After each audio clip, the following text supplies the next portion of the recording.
Hello everyone, मैं हूँ आपकी स्टोरी टेलर रू और आप सुन रहे हैं मोहब्बत की दुनिया पर सांझ और साची की कहानी। हालांकि मौसम बेहद खूबसूरत है, बारिश का मौसम है, लेकिन बाहर जाओ तो कीचड़ है और बारिश बिल्कुल अच्छी नहीं लगती इस टाइम पर। एंड थोड़ी तबीयत भी नासाज है, लेकिन इट्स फाइन। एंड चलिए, खैर मेरा तो सर दर्द है, लेकिन आप लोगों का सर दर्द ना करते हुए हम स्टोरी कंटिन्यू करते हैं, है ना। चलिए, इमोशंस में फिर से एक बार घूम कर आते हैं, कैसे लगते हैं। यहाँ जो सांझ है, उसकी आंखों से आंसू आ रहे थे। उसने उस लेटर को अपने सीने से लगाया हुआ था, जैसे मानो कि उस कागज़ में सिर्फ लफ्ज़ नहीं थे, किसी का दिल हो, किसी की सारी हिम्मत, किसी का सारा दर्द, किसी की मोहब्बत। और फिर उसके दिमाग में एक एक करके सारी बातें आने लगी। पूजा वाला दिन, सांची का बार बार उसकी तरफ देखना, वो छोटी सी मुस्कुराहट, हर वक्त उसके आसपास रहना, कॉफ़ी लेकर आना, उसका उदास होना, जब सांझ नज़र ना आए उसका थोड़ा सा सैड हो जाना, और फिर जब वो नज़र आ जाए तो उसका अचानक से खुश हो जाना। और सबसे ज़्यादा आज का वो हक, वो अलविदा कहना। सांझ की जैसे एक पल के लिए सांसें रुक गई थी। अब उसे समझ आ रहा था, अब उसे हर चीज़ समझ आ रही थी, हर नज़र, हर खामोशी, हर बेचैनी। और ये समझते ही उसके दिल में और दर्द भर गया, क्योंकि वो जानती थी वो हक नहीं था, वो एक कन्फेशन था जो लफ्ज़ों के बिना दिया गया था। वो अब भी उस लेटर को देख रही थी जैसे पूरी दुनिया उस कागज़ के अंदर सिमट गई हो। सांझ वहाँ से उठी और अपने रूम की तरफ बढ़ने लगी। नैना पहले ही अपने रूम में जा चुकी थी, क्योंकि आर्यो उठ चुका था और वो सांझ को कुछ वक्त अकेले रहना देना चाहती थी। सांझ सीढ़ियों पे आ गई। हर सीढ़ी चढ़ते वक्त कोई ना कोई याद उसके साथ चल रही थी। एक सीढ़ी सांची की मुस्कान, दूसरी सीढ़ी चढ़ी तो उसका कॉफ़ी लेकर आना, तीसरी सीढ़ी तो उसका आप ठीक हो पूछना, चौथी सीढ़ी तो उसका चुपचाप उसके देखना, और आखिरी सीढ़ी उसका वो हग।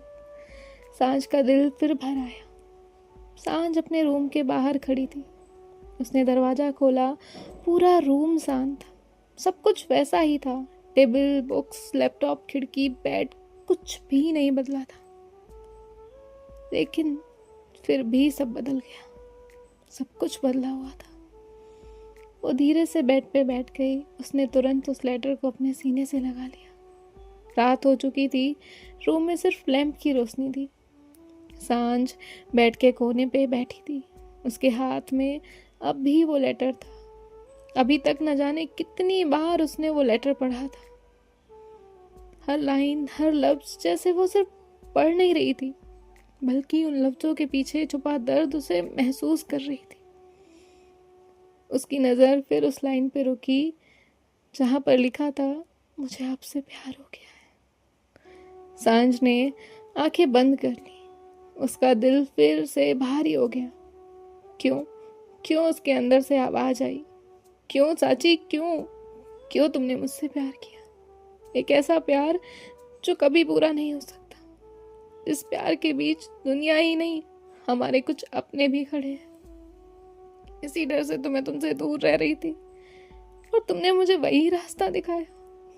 क्यों साची, क्यों ये दर्द? ये दर्द तो मेरे हिस्से था ना, तो तुमने अपने हिस्से क्यों लिया? सांची, क्यों? इस दर्द को सहना आसान नहीं है।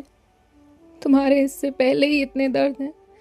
तुमने इस दर्द को लेकर अपनी जिंदगी के साथ खेलना शुरू किया है। तुम इसे नहीं बर्दाश्त कर सकती। अब रात भर सांझ के रूम की लाइट जल रही थी, लेकिन वो रूम से बाहर नहीं आई थी। नैना ने एक बार नहीं, कई बार उसे आवाज़ लगाई, लेकिन जो सांझ है वो उसके रूम से बाहर निकल कर नहीं आई। नैना ने कई बार बाहर जाकर देखा, कितनी बार नॉक किया, आवाज़ लगाई, सांझ का कोई जवाब नहीं, जैसे रूम के अंदर कोई ना हो। आखिर काफ़ी देर बाद नैना ने हार मान ली। उसे लगा शायद उसे सांझ को कुछ देर अकेले छोड़ना चाहिए, इसीलिए वो वहाँ से चली जाती है। अब अगली सुबह सूरज निकल आया। किचन में चाय बनी, आरयू की आवाज़ आई, लेकिन एक दरवाज़ा अभी भी बंद था। नैना सुबह फिर गई, नॉक किया लेकिन कोई जवाब नहीं। सुबह से दोपहर हो गई लेकिन फिर भी सेम हालत, सिर्फ खामोशी। अब शाम हो रही थी। नैना का दिल घबराने लगा था। उसने कभी सांझ को ऐसे नहीं देखा था, कभी भी नहीं। नैना की बेचैनी अब डर में बदलने लगी थी। नैना फिर से सांझ के रूम के बाहर गई और जोर से कहा, सांझ, कब तक ऐसे रहोगी? एक दिन निकल चुका है ना तो तुमने कुछ खाया है, ना अपने रूम से बाहर आई हो, लेकिन कोई जवाब नहीं। फिर नैना ने कहा, अगर मेरे लिए दरवाजा नहीं खोलना तो मत खोलो, अंदर ही रहो, चुप रहो, लेकिन सांची के बारे में बात करनी है। सुना तुमने, मुझे सांची के बारे में बात करनी है। और आखिर वो दरवाजा खुल गया। नैना ने जब सांझ को देखा तो उसकी आंखों से तुरंत आंसू आ गए। उसके बाल बिखरे हुए थे, आंखें भरी हुई थी, उसकी आंखें पूरी लाल हो गई थी। उसकी आंखों में एक अजीब सा दर्द था। नैना ने सांझ से कहा, क्या है ये सब? कल से रूम में हो, खाना नहीं, बाहर नहीं, किसी से बात नहीं, ऐसे कैसे चलेगा? सांझ ने नजर झुका ली, कोई जवाब नहीं। नैना का गुस्सा भी था और फिक्र भी। वो कहती है, तुम कोई बच्ची नहीं हो सांझ, मैं तुमसे बात कर रही हूँ, कुछ तो बोलो। सांझ, जो भी है बोल दो, कब तक अंदर रखोगी? काफी देर चुप रहने के बाद सांझ ने कहा, भाभी, आपने उसे रोका क्यों नहीं? नैना ने उसकी बात को सुना और उसे वो बात समझ नहीं आई। वो कहती है, किसे? सांची को? सांझ ने कहा, आपने उसे मुझसे दूर क्यों नहीं रखा? आपको तो पता था ना, सबसे पहले आपको पता था, तो आपने रोका क्यों नहीं? ऐसे कैसे उसकी आवाज कांप गई? ऐसे कैसे उसे मुझसे प्यार हो गया? नैना ने तुरंत उसे कहा, ये तुम क्या बोल रही हो? मुझे तो लगा था कि तुम इसलिए परेशान हो क्योंकि सांची आर्यन के साथ गई है। सांझ ने तुरंत जवाब दिया, नहीं नहीं भाभी, मैं नहीं चाहती थी कि उसे मुझसे प्यार हो, बिल्कुल नहीं चाहती थी। उसने क्या गलती की थी? कुछ भी तो नहीं। वो पहले भी तो कितना सह चुकी है, उसकी शादी, उसकी जिंदगी, उसके सपने, सब कुछ। फिर मेरी वजह से क्यों उसके दिल को और दर्द क्यों मिला? मैं नहीं चाहती थी उसकी दिल में मेरे लिए इतनी सब फीलिंग्स आए, मेरी जगह बने, और उसने अपना पूरा दिल मेरे नाम कर दिया। क्यों भाभी, क्यों? नैना को सांझ की बातें सुनकर बहुत गुस्सा आया था। वो कहती है, सच में सांझ? सच में तुम ये सब कह रही हो? सांझ ने हैरानी से उसे देखा। नैना ने कहा, तुम ये वही सांझ हो ना, जो हमेशा दूसरों के लिए लड़ती है, जो खुद की परवाह नहीं करती लेकिन दूसरों के आंसू पोंछ देती है, जो हर वक्त सबका दर्द समझ लेती है, और आज तुम उसकी फिक्र नहीं करती, जो तुम्हारा प्यार है। सांझ तुरंत कहती है, भाभी, मैं उसकी फिक्र करती हूँ, इसलिए ये सब बोल रही हूँ। नैना कहती है, नहीं सांझ, नहीं, बिल्कुल नहीं। तुम ये सब उसकी फिक्र में नहीं कह रही, तुम ये सब अपने डर में कह रही हो। तुम डर रही हो कहीं लोग उंगलियां ना उठा दे, कहीं कोई ये ना कह दे कि सांझ अपनी ही भाभी से प्यार कैसे कर सकती है, कहीं लोग बातें ना बनाने लगे, कहीं कोई रिश्तेदार सवाल ना पूछ ले, कहीं दुनिया तुम्हें जज ना करे। सांझ कहती है, नहीं भाभी, ऐसा नहीं है। भाभी, आपको भी पता है लोग क्या कहेंगे, फैमिली क्या सोचेगी, हर दिन नए ताने होंगे, हर दिन नए सवाल होंगे, और सांची ये सब नहीं सह पाएगी। नैना ने तुरंत कहा, अच्छा, तो तुम्हें लोगों के ताने दिख रहे हैं, पर तुम्हें सांची का दर्द नहीं दिख रहा? तुम्हें समाज की बातें दिख रही हैं, पर उसकी तन्हाई नहीं दिख रही? एक बात बताओ मुझे, उस लड़की को कब किसने समझा? उसकी अपनी फैमिली ने नहीं, जिस घर में वो बहू बन के आई उस घर ने नहीं, जिस आदमी को उसने अपना पति माना, जैसे उसका पति होना चाहिए था, उसने नहीं। तो फिर किसने? सिर्फ तुमने सांझ, सिर्फ तुमने। इस पूरी भीड़ में उसने सिर्फ तुम पे भरोसा किया। सिर्फ तुम्हारे पास आकर उसे सुकून मिला। तुम्हें पता है, जब तुम हंसती थी ना तो वो पूरा दिन खुशी से रह लेती थी। जब तुम उदास होती थी तो उसका दिल घबरा जाता था। जब तुम उससे 2 मिनट बात कर लेती थी तो वो रात भर मुस्कुरा देती थी। अब मुझे एक बात बताओ, अगर तुम उसका हाथ थाम लो तो क्या क्या तुम उसे खुश नहीं रख पाओगी? क्या तुम इतनी कमजोर हो? तुम्हें खुद पे इतना भी भरोसा नहीं? वो लोग जो ताने मारेंगे, क्या उन्हें जवाब नहीं दे सकती तुम? वो लोग जो उंगलियां उठाएंगे, क्या उनके सामने खड़ी नहीं हो सकती तुम? तुम तो वो हो सांझ जो पूरी दुनिया से लड़ सकती है। फिर आज किसका डर है तुम्हें? अपने प्यार पे भरोसा नहीं है तुम्हें? तुम्हें अपने प्यार पे भरोसा होना चाहिए था सांझ। तुम्हें उसका हाथ पकड़कर उसके साथ चलना चाहिए। तुम्हें सांची के सामने एक दीवार बन के खड़ा होना चाहिए, ताकि लोगों की बातें उस तक पहुंचे ही नहीं, ताकि उसे अकेला छोड़ देना चाहिए। फैमिली, शादी, लोग, समाज, ये सब अपनी अपनी जिंदगी जिएंगे, पर सांची सांची जीते जी मर जाएगी। समझी तुम? मुझे लगा था तुम जब वो चिट्ठी पढ़ोगी या जब तुम्हें उसके प्यार का पता चलेगा तो तुम सबसे पहले उसका हाथ पकड़ोगी। मुझे लगा था कि तुम कहोगी उससे कि मैं हूं तुम्हारे साथ, पर तुम भी उन लोगों में से निकली सांझ जो उसे नहीं समझ पाए, जो उसका दर्द नहीं देख पाए, जो उसे अकेला छोड़ गए। पहले तो दूसरों ने उसे ठुकराया, और तुमने उससे अलग क्या किया सांझ? तुम भी तो उसे ठुकरा रही हो। सांझ की आंखों से लगातार आंसू आ रहे थे। तभी वो कहती है, मैंने उसे ठुकराया नहीं भाभी। तभी नैना कहती है, तो फिर क्या क्या किया सांझ? तुमने अपनाया भी तो नहीं, उसे अपना समझा भी तो नहीं। उसने अपना पूरा दिल तुम्हारे सामने रख दिया। उसने अपनी सबसे बड़ी सच्चाई तुम्हारे सामने रखी, तुम्हें बताई। और तुम क्या कर रही हो? या खुद को बंद करके ये दिखा रही हो कि तुम्हारा दुख उससे बड़ा है? तुम्हें पता भी है वो कहाँ है, किस हालत में है? तभी सांझ कहती है, क्या हुआ भाभी? बताइए ना, क्या हुआ है सांची को? कहाँ है वो? बोलिए ना भाभी। नैना कहती है, वो कहीं गई ही नहीं। अभी आर्यन घर आया। उसने बताया कि उसे कल कुछ काम आ गया था, इसीलिए वो सांची को उसके घर छोड़कर आया। अपने काम के लिए वो वहां से चला गया था। तभी सांझ कहती है, अभी सांची कहाँ है?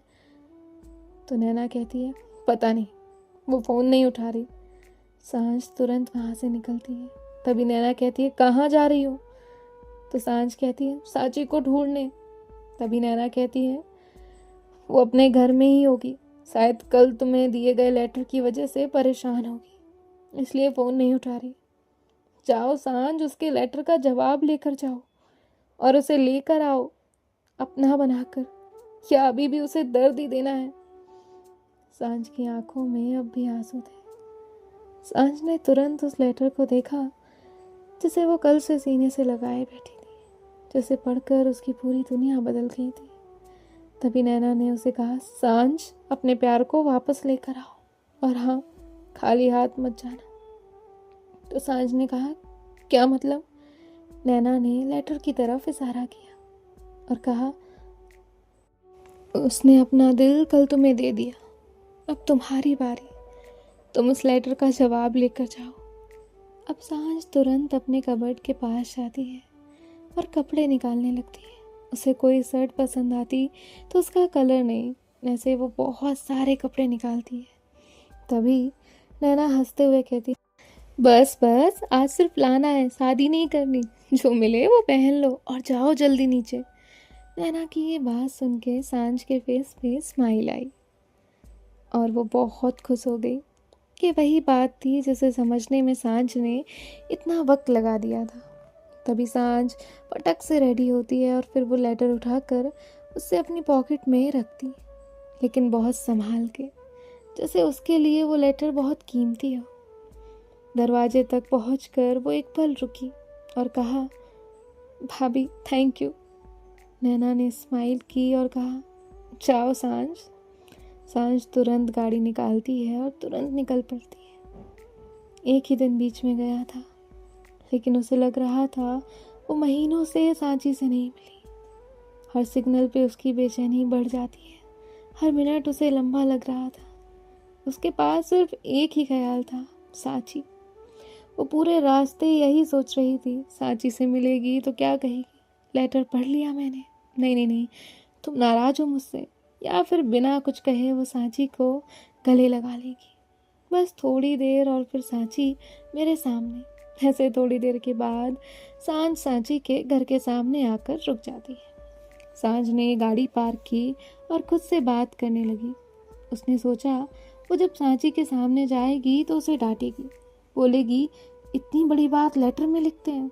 नहीं यार, मैं सामने भी तो बोल सकती हूँ। वो अपने दिल की बात बताएगी। ये सोचते ही उसका दिल जोर से धड़कने लगा। उसने गहरी सांस ली और गाड़ी से नीचे उतरी, घर के बाहर गई और डोरबेल बजाई। तभी दरवाज़ा खुला। सांची की मम्मी सामने खड़ी थी। वो सांझ को देख के कहती है, अरे सांझ बेटा तुम, आओ अंदर। वो अंदर आती है, लेकिन उसकी नज़रें किसी और को ढूंढ रही थी, लेकिन सांची नज़र नहीं आ रही थी।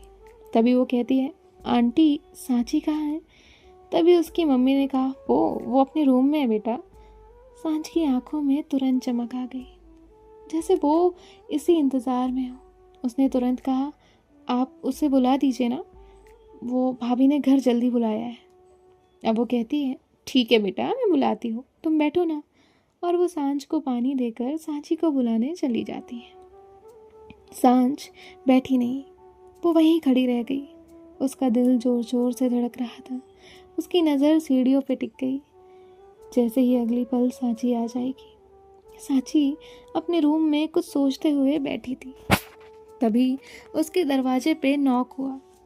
सांची ने पलट के देखा, उसकी मम्मी अंदर आई और बोली, सांची सांझ आई है तुम्हें लेने के लिए।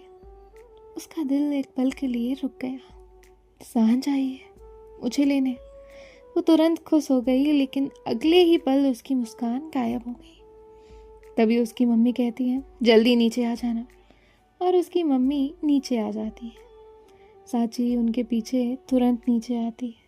उसकी नज़र सामने खड़ी सांझ पे जाती है। सांझ उसे ही देख रही थी।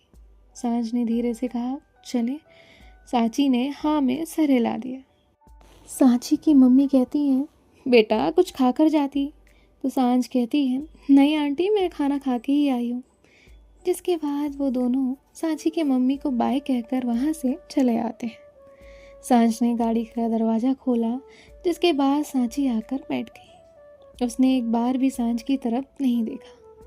सांझ ने ये नोटिस किया, लेकिन उसे लगा शायद उसकी मम्मी पापा हैं, इसलिए उसने ऐसा किया। जिसके बाद वो भी ड्राइविंग सीट पे आकर बैठ जाती है। गाड़ी स्टार्ट करती है और ये लोग निकल पड़ते हैं। तभी सांझ ने हंसते हुए एक नज़र सांची पे डाली। सांची बाहर की तरफ ही देख रही थी। तभी सांझ कहती है, वैसे आपके घर की चाय बड़ी फेमस है, ऐसा मैंने सुना है, लेकिन मुझे तो ऑफर तक नहीं हुई। बहुत बहुत बुरी बात है। सांची कोई जवाब नहीं देती। सांझ फिर कहती है, अच्छा तो आपने जानबूझ के चाय नहीं पिलाई ना, बदला ले रही हो। फिर भी खामोश। अब सांझ को थोड़ा सा अजीब लगा। अब गाड़ी आगे बढ़ रही थी। सांझ ने कुछ वक्त चुप रहकर फिर पूछा, लेकिन सांची का कोई जवाब नहीं। सांझ ने फिर कहा, सांची क्या आप मुझसे नाराज हैं? तो सांची ना में सर हिलाती है। जिसके बाद सांझ कहती है, अगर नाराज नहीं हो तो फिर इतनी चुप क्यों? तभी सांची कहती है, बस कुछ सोच रही हो। तो सांझ कहती है, क्या? तो सांची कहती है, यही कि आप मुझे लेने क्यों आई हैं। तभी सांझ कहती है, मैं आपके लेटर का जवाब लेकर आई हूँ। ये सुनकर सांची अपनी आंखें बंद करती है और कहती है, क्यों आप मेरे लेटर का जवाब क्यों लेकर आई है? क्या मुझ पे तरस खाकर? सांझ एकदम से बिखर गई। उसने कहा, तरस? साची कहती है, हाँ तरस।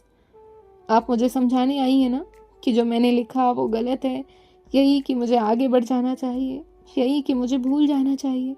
और शायद आप सही भी है, क्योंकि मेरी ज़िंदगी में जो हुआ है उसमें मेरे हिस्से सब कुछ सहना ही आया है। सांझ ने गाड़ी साइड ले ली। वहाँ आसपास कोई नहीं था। सांझ साची की तरफ देखती है, उसकी तरफ मुड़ जाती है और कहती है, क्या हुआ है? सच बताइए, क्या हुआ है? घर पे किसी ने कुछ कहा है? किसी ने कुछ बोला है? कोई जवाब नहीं। सांझ ने फिर कहा, साची आप मुझे डरा क्यों रही हैं? ये सुनकर सांची की आंखों से आंसू निकल आए। उसने तुरंत अपना फेस दूसरी तरफ कर लिया। देखते हैं नेक्स्ट पार्ट में क्या होता है, सांची इसका क्या जवाब देती है। अभी तक आपने सांची का कन्फेशन पढ़ा है, लेकिन सांझ का कन्फेशन बाकी है, और मैं दावे से कह सकती हूँ ये बहुत अच्छा होने वाला है। मिलते हैं नेक्स्ट पार्ट में। बाय बाय, टेक केयर, ख्याल रखिएगा।